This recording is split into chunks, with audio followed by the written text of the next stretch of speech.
All right, I am joined with a bunch of beautiful ladies today, and it's very exciting because we're kind of kicking off the month of mothers, because May and Mother's Day. And Jessie, you always have great projects on the go, My Why projects. So do you want to kind of explain what this one is all about? Yeah, so My Why, Kristen, myself, and Kim Caparel, we are the co-founders of My Why. And our current project for the month of May is highlighting moms. And what comes with many people when they do become a mom, or in Andrea's case, it's a unique case, but many of the people on their motherhood journey experience postpartum depression. Yes. And that is something that we want to reduce stigma. We want to create important conversations around what that looks like, feels like, and how to get through that. And so that is what My Why is focusing on for the month of May. Amazing. And I totally agree. I think it's something that definitely needs to be talked about. And Angelina, thank you so much for coming in today. It is important to talk about stories, and I kind of want to talk about yours today. So do you want to kind of talk about your journey and kind of where it started? My husband and I have been together for 5 years. We started the fertility journey 4 years ago. We knew that there was going to be some issues, so instead of getting married first, we decided to do the fertility route. We started 4 years ago, and we have done a total of 10 treatments. Wow.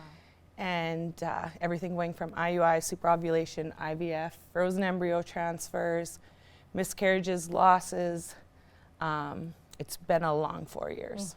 Absolutely. And with this journey, it's something that it's draining, and it takes a lot out of people. And my question to you is, how did you kind of want to continue to keep going and want to keep talking about it and move forward? When I went into the journey, I actually thought I was going to be super transparent. During the journey, it kind of changed, and I became more and more closed off and became really secretive about it. The thing that really changed for us is the reoccurrent loss, and we had to start explaining to people why we were missing events, why I was missing work, why I was detached from a lot of people. So yeah, you had to start explaining yourself, so it made it a little bit harder. Absolutely, no, absolutely. And with this, you've kind of changed directions with what you want to do, and we kind of talked a little bit off camera that you're moving into a different route, and I want to kind of talk about that journey and where you started with that. So my husband and I have had 4 miscarriages, and we have lost 5 babies in total. We lost twins 2 years ago, and I ended up hemorrhaging and being hospitalized because of it. And then we tried again, and we miscarried again, and then we did another one following our wedding in October, which resulted in a very serious hemorrhage. And at that point, I got diagnosed with a blood clot that was in line with my heart and lungs. And we were told at that time that it would be catastrophic if I chose to carry again, and that, and I quote, "you will die if you do it again."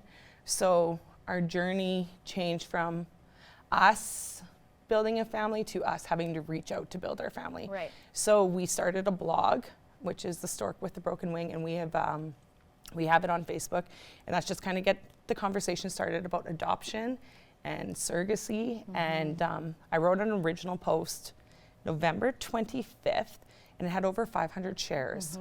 And it was a short version of what we've been through, and if anyone's considering surrogacy, or if anyone knows of a couple or a young girl, just to kind of start the conversation, because it is not a common conversation to have, and miscarriages aren't talked about, and depression, anxiety, and everything that results of the fertility journey. So. Well, that's the thing, right? And I think that's something that definitely, like, I applaud you for coming out and talking about it, because it's something that everyone just, moms are okay, moms are superheroes, moms can just get through anything, and sometimes moms need help, and sometimes moms have a lot of things that are going on in their world. So I think, first of all, thank you so much for coming out and talking about it, because it's incredible. And before we wrap up here today, I just kind of wanted to touch on, you have a very special piece of jewelry that you're wearing today, and do you want to kind of talk about what it means to you? I attended a retreat. There's an organization in Saskatoon called Empty Arms.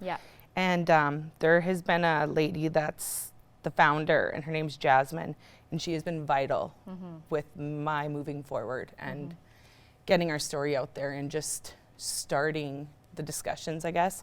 And I went to a retreat for women who have lost children in various stages, and it's called Empty Arms for pretty sad reason. And we were gifted this by a jeweler in Saskatoon. So anytime I tend to talk about our 5 angels, I tend to wear it. And it's a good reminder. And on it, it actually says, not all stars belong to the sky. Oh, I love that. So it's pretty special. Absolutely. Yeah. Well, I would just want to, one more question to you is, and it's, what is kind of your hope to come out of starting this conversation? What was kind of, when you started writing your blog and things like that, what was your goal to get out of that? My goal was to get the conversation started. Right. It's 1 in 4, 1 in 6 couples deal with infertility, and we actually know way too many people that are doing it. I know way too many women that are dealing with miscarriages and infant loss, and they're doing it alone. And like, you're already sad and broken and struggling, and your friends have kids and your siblings have kids. So it's a way to kind of like, for a girl or a couple to look out and see, like, maybe you're not ready to talk about it, but maybe you're able to relate to someone else's story. And I needed that 3 years ago or 2 years ago, and I couldn't find it, so we started creating it. So And now you can be that light for everyone else. hopefully, Exactly. hopefully. Well, thank you so much for You're coming in welcome. today, Angelina. You are a very brave soul, and we appreciate you coming out and chatting with Thank us you. today. Thanks.